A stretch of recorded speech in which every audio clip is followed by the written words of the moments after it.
ಅಜಿತ್ ದೋವಲ್ ಹೆಸರು ಹೇಳಿದ್ರೆ ಪಾಕಿಸ್ತಾನಕ್ಕೆ ನುಡುಕ ಹುಟ್ಟೋದು ಏಕೆ? 7 ವರ್ಷ ಗೂಢಾಚಾರಿಯಾಗಿ ಕ್ರೂರ ರಾಷ್ಟ್ರದಲ್ಲಿ ಕಳೆದದ್ದು ಹೇಗೆ?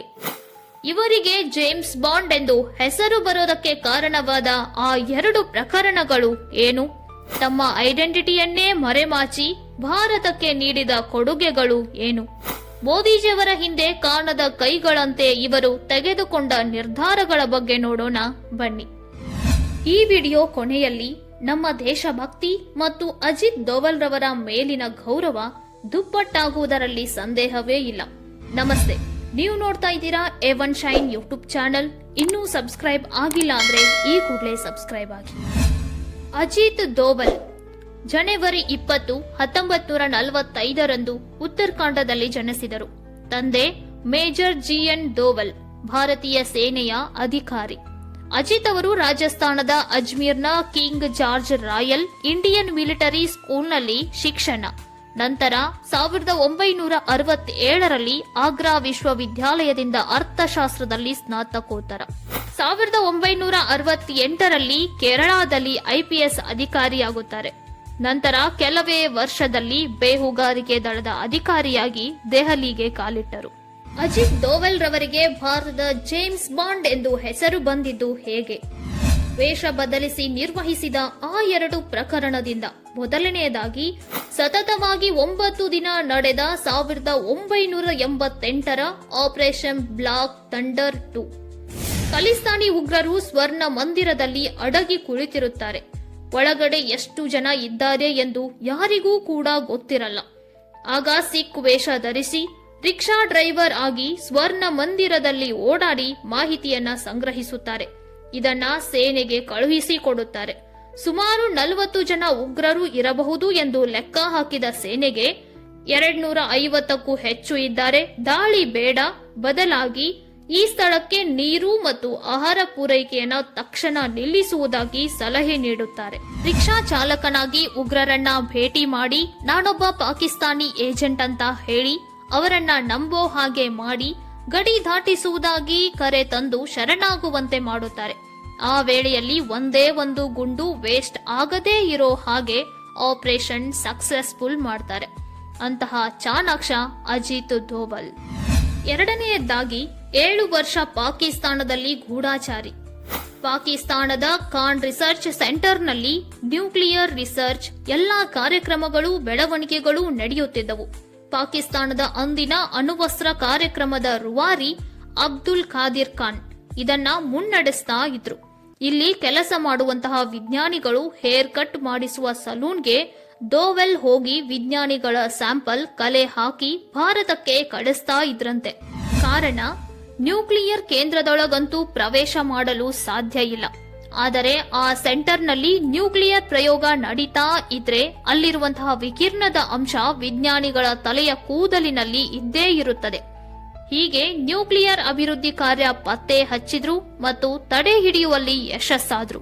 ಗೂಢಾಚಾರಿಗಳ ಬದುಕು ಅಂದ್ರೆ ಕೇವಲ ಗೆಲುವು ಅಲ್ಲ, ಸೋಲು ಹಿನ್ನಡೆಗಳು ಇರುತ್ತವೆ. ಮುಖ್ಯವಾಗಿ ಶತ್ರುಗಳ ಕೈಯಲ್ಲಿ ಸಿಕ್ಕಿ ಬಿದ್ರೆ ಪ್ರಾಣಕ್ಕೆ ಕೂತು ಖಂಡಿತ. ಈ ಸಂದರ್ಭದಲ್ಲಿ ಒಂದು ಘಟನೆ ನಡೆಯುತ್ತದೆ. ಮುಸ್ಲಿಂ ವೇಷ ಧರಿಸಿ ಒಂದು ಮಸೀದಿಯ ಮುಂದೆ ಅಜಿತ್ ದೋವಲ್ ರವರು ಕುಳಿತಿರುತ್ತಾರೆ. ಆಗ ಗಡ್ಡಧಾರಿಯ ವ್ಯಕ್ತಿಯೊಬ್ಬ ಕರೆದು ನೀನು ಹಿಂದೂನಾ ಎಂದು ಕೇಳುತ್ತಾರೆ. ಆಗ ಇವರಿಗೆ ನಿಜಕ್ಕೂ ಶಾಕ್ ಆಗುತ್ತದೆ. ಹೇಗೆ ನನ್ನನ್ನು ಕಂಡು ಹಿಡಿದರು ಎಂದು ಮನಸ್ಸಿನಲ್ಲಿಯೇ ಯೋಚಿಸಿ, ಅಲ್ಲ, ನಾನೊಬ್ಬ ಮುಸಲ್ಮಾನ್ ಎಂದು ಹೇಳುತ್ತಾರೆ. ನೀನು ಖಂಡಿತ ಮುಸಲ್ಮಾನನಲ್ಲ, ನೀನೊಬ್ಬ ಹಿಂದೂ ಎಂದು ಹೇಳಿದಾಗ ನಾನು ಮುಸಲ್ಮಾನನಲ್ಲ ಎಂದು ಹೇಗೆ ಹೇಳುತ್ತೀರಿ ಎಂದು ಅಜಿತ್ ದೋವಲ್ ಆ ವ್ಯಕ್ತಿಗೆ ಕೇಳುತ್ತಾರೆ. ನಿನ್ನ ಕಿವಿ ಚುಚ್ಚಿದೆ, ಮುಸಲ್ಮಾನರಲ್ಲಿ ಗಂಡು ಮಕ್ಕಳು ಕಿವಿ ಚುಚ್ಚುವ ಪದ್ಧತಿ ಇಲ್ಲ, ಹಾಗಾಗಿ ನೀನೊಬ್ಬ ಖಂಡಿತ ಹಿಂದೂನೇ ಎಂದು ಹೇಳಿ ರೂಮಲ್ಲಿ ಕರೆತರುತ್ತಾರೆ. ನಾನು ಕೂಡ ಒಬ್ಬ ಹಿಂದೂನೇ ಎಂದು ತನ್ನ ಪೆಟ್ಟಿಗೆಯಲ್ಲಿ ಇದ್ದ ಹಿಂದೂ ದೇವರ ಫೋಟೋಗಳನ್ನ ತೋರಿಸುತ್ತಾರೆ. ಜೊತೆಗೆ ನೀವು ನಿಮ್ಮ ಕಿವಿಯನ್ನು ಆದಷ್ಟು ಬೇಗ ಪ್ಲಾಸ್ಟಿಕ್ ಸರ್ಜರಿ ಮಾಡಿಸಿಕೊಳ್ಳಿ ಎಂದು ಇವರಿಗೆ ಸಲಹೆಯನ್ನ ನೀಡುತ್ತಾರೆ. 1971ರಿಂದ 1999ರವರೆಗೆ ಕನಿಷ್ಠ 15 ವಿಮಾನಗಳ ಹೈಜಾಕಿಂಗ್ ಕೆಲಸವನ್ನ ಅಜಿತ್ ದೋವಲ್ ನಿಭಾಯಿಸಿದ್ದಾರೆ. ಇವರು ಇಂಟೆಲಿಜೆನ್ಸ್ ಹೆಡ್ ಆದ್ಮೇಲೆ ಭಾರತದಲ್ಲಿ ಹೈಜಾಕಿಂಗ್ ಅಂದ್ರೆ ಏನು ಅಂತಾನೆ ನೆನಪಿಲ್ಲದ ಹಾಗೆ ಆಗಿದೆ. 2005ರಲ್ಲಿ ಭಾರತೀಯ ಬೇಹುಗಾರಿಕೆ ದಳದಲ್ಲಿ ನಿರ್ದೇಶಕರಾಗಿ ನಿವೃತ್ತರಾಗುತ್ತಾರೆ. ಇಂತಹ ಕೆಚ್ಚೆದೆಯ ಧೈರ್ಯವಿರುವ ದೋವಲ್ ರವರು 2014 ಲೋಕಸಭಾ ಚುನಾವಣೆಯಲ್ಲಿ ಗೆಲ್ಲುತ್ತಾರೆ. ಗೆದ್ದ ನಂತರ ಮೋದಿಜಿಯವರು ಮೊದಲು ಕರೆಸಿಕೊಂಡ ಅಧಿಕಾರಿಯೇ ದೋವಲ್. 2016 ಸೆಪ್ಟೆಂಬರ್ 18ರಂದು ಪಾಕಿಸ್ತಾನವು ಜಮ್ಮು ಮತ್ತು ಕಾಶ್ಮೀರದ ಸೇನೆಯ ಮೇಲೆ ಭಯೋತ್ಪಾದಕರ ದಾಳಿಯನ್ನ ನಡೆಸುತ್ತದೆ. ಈ ದಾಳಿಯಲ್ಲಿ 19 ಯೋಧರು ಮೃತಪಟ್ಟಿರುತ್ತಾರೆ, 30 ಜನ ಯೋಧರು ಗಾಯಗೊಂಡಿರುತ್ತಾರೆ. ಈ ಸಂದರ್ಭದಲ್ಲಿ ಭಾರತ ಬದಲಾಗಿರುತ್ತದೆ. ಇದರ ಪ್ರತಿಯಾಗಿ ಅದೇ ತಿಂಗಳು ಸೆಪ್ಟೆಂಬರ್ 28ರಂದು ಪಾಕಿಸ್ತಾನದ ಮೇಲೆ ಸರ್ಜಿಕಲ್ ಸ್ಟ್ರೈಕ್ ಮಾಡುತ್ತಾರೆ. ಈ ಕುರಿತು ದೋವೆಲ್ ಒಂದು ಕಾರ್ಯಕ್ರಮದಲ್ಲಿ ಹೇಳಿರೋ ಹಾಗೆ, ಇಲ್ಲಿಯವರೆಗೂ ಭಾರತದ ರಕ್ಷಣಾತ್ಮಕ ಆಟವನ್ನ ನೋಡಿದ್ದಾರೆ, ಅಂದ್ರೆ ಡಿಫೆನ್ಸಿವ್. ಇನ್ನು ಮುಂದೆ ಡಿಫೆನ್ಸಿವ್ ಜೊತೆಗೆ ಆಕ್ರಮಣ ಅಂದ್ರೆ ಅಫೆನ್ಸಿವ್ ಆಗಿರೋದನ್ನ ನೋಡುತ್ತಾರೆ ಈ ಶತ್ರು ರಾಷ್ಟ್ರಗಳು ಎಂದಿದ್ದರು. ಡಿಫೆನ್ಸಿವ್ ಮತ್ತು ಅಫೆನ್ಸಿವ್ ಮುಖ್ಯ ಎಂದು ಗುರುತುಪಡಿಸಿದ್ದೆ ದೋವಲ್. 2016ರಲ್ಲಿ ದೋವೆಲ್ ರವರು ಮಾಡಿದ್ದು ಇದನ್ನೇ. ಊಹೆಗೂ ನಿಲುಕದಂತೆ ಭಯೋತ್ಪಾದಕರ ವಿರುದ್ಧ ಭಾರತ ಅಂದು ತೆಗೆದುಕೊಂಡ ನಿರ್ಧಾರ. ಪಾಕಿಸ್ತಾನ ಹಿಂದೆಂದೂ ನೋಡಿರದ ಭಾರತವನ್ನ ಅಂದು ನೋಡಿತ್ತು. ನಮ್ಮ ಸೈನಿಕರು ರಾತ್ರೋರಾತ್ರಿ ಪಾಕಿಸ್ತಾನದಲ್ಲಿರುವ ಉಗ್ರ ತರಬೇತಿ ಶಿಬಿರಗಳನ್ನ ಧ್ವಂಸ ಮಾಡಿದ್ರು. ಅದುವೇ ಸರ್ಜಿಕಲ್ ಸ್ಟ್ರೈಕ್. ಇದಕ್ಕೆ ಮೂಲ ಕಾರಣ ಅಜಿತ್ ದೋವೆಲ್. ಮುಂದೆ 2019ರ ಪುಲ್ವಾಮಾ ಭಯೋತ್ಪಾದಕ ದಾಳಿಯ ವಿರುದ್ಧ ಪಾಕಿಸ್ತಾನಕ್ಕೆ ಪ್ರತ್ಯುತ್ತರ ನೀಡಿದ ಬಾಲ್ಕೋಟ್ ವೈಮಾನಿಕ ದಾಳಿಯ ಹಿಂದಿನ ದಾಳ ಉರುಳಿಸಿದ್ದು ದೋವಲ್ ಅವರೇ.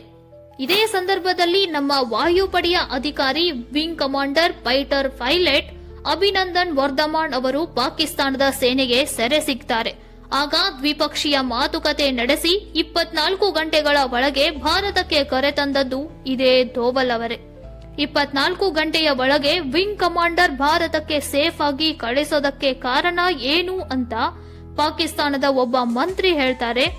ಅಭಿನಂದನ್ ಅವರನ್ನ ಬಿಟ್ಟು ಕಳಿಸಿದ್ದು ಯಾವುದೋ ಶಾಂತಿಗಾಗಿ ಸೌಹಾರ್ದತೆಗಾಗಿ ಅಲ್ಲ, ಬದಲಾಗಿ ಭಯದಿಂದ. ಆ ಒಂದು ದ್ವಿಪಕ್ಷೀಯ ಮಾತುಕತೆಯಲ್ಲಿ ಪಾಕಿಸ್ತಾನದ ಆರ್ಮಿ ಚೀಫ್ ಮತ್ತು ರಕ್ಷಣಾ ಸಚಿವರ ಕೈ ನಡುಗ್ತಾ ಇತ್ತು, ಹಣೆ ಬೆವರ್ತಾ ಇತ್ತು. ಆ ದಿನ ಅಭಿನಂದನ್ ರವರನ್ನ ಬಿಡದೇ ಇದ್ರೆ ಭಾರತ ಸರಿಯಾಗಿ 9 ಗಂಟೆಗೆ ಪಾಕಿಸ್ತಾನದ ಮೇಲೆ ದಾಳಿ ಮಾಡಲಿದೆ ಎಂದು ಅವರಿಗೆ ತಿಳಿದಿತ್ತು. ಹೀಗೆ ಪಾಕಿಸ್ತಾನ ಅಜಿತ್ ದೋವೆಲ್ ಅವರಿಗೆ ಹೇಗೆ ಹೆದರುತ್ತದೆ ಅಂದ್ರೆ, ಅಲ್ಲಿನ ಸೇನೆ ಸರ್ಕಾರ ಅಜಿತ್ ದೋವೆಲ್ ಅವರನ್ನ ಅಜಿತ್ ಡೆವಿಲ್ ಎಂದು ಕರೆಯುತ್ತಾರೆ. ಪಾಕಿಸ್ತಾನದಲ್ಲಿ ಪಾಕಿಸ್ತಾನದ ಡೆವಿಲ್ ಎಂದು ಒಂದು ಮೂವಿನೇ ಇದೆ. ತಮ್ಮ ನಿವೃತ್ತಿಯ ನಂತರ 4ರಿಂದ 5 ವರ್ಷ ಬೇರೆ ಬೇರೆ ಯೂನಿವರ್ಸಿಟಿ ಕಾಲೇಜ್ಗಳಿಗೆ ಭೇಟಿ ನೀಡಿ ಭಾರತ ಹೇಗೆ ಬದಲಾಗಬೇಕು ಎಂಬುದರ ಬಗ್ಗೆ ಮಾತನಾಡುತ್ತಾರೆ. ದೇಶದ ಮೇಲಿನ ಅವರ ದೇಶಭಕ್ತಿ ಗೌರವದ ಬಗ್ಗೆ ಇದು ಹೇಳುತ್ತದೆ. ದೋವೆಲ್ ಅವರು ಹೇಳುವಂತೆ ಶಕ್ತಿ ಇರಬೇಕು, ಕ್ಷಣ ಕ್ಷಣಕ್ಕೂ ಹೆಚ್ಚಿಗೆ ಮಾಡ್ಕೊಳ್ತಾ ಇರಬೇಕು, ಮತ್ತೆ ಪ್ರೊಜೆಕ್ಟ್ ಮಾಡಬೇಕು. ಆ ಶಕ್ತಿಯನ್ನ ನಮ್ಮ ಎದುರಾಳಿಯ ವಿರುದ್ಧ ಗೆಲ್ಲುವುದಕ್ಕಾಗಿ ಬಳಸಬೇಕು. ಸಾಮರ್ಥ್ಯ ಇದ್ದರೆ ಸಾಲೋದಿಲ್ಲ, ಬದಲಾಗಿ ಅದನ್ನ ಬಳಸಬೇಕು ಎಂದು ಹೇಳುತ್ತಾರೆ.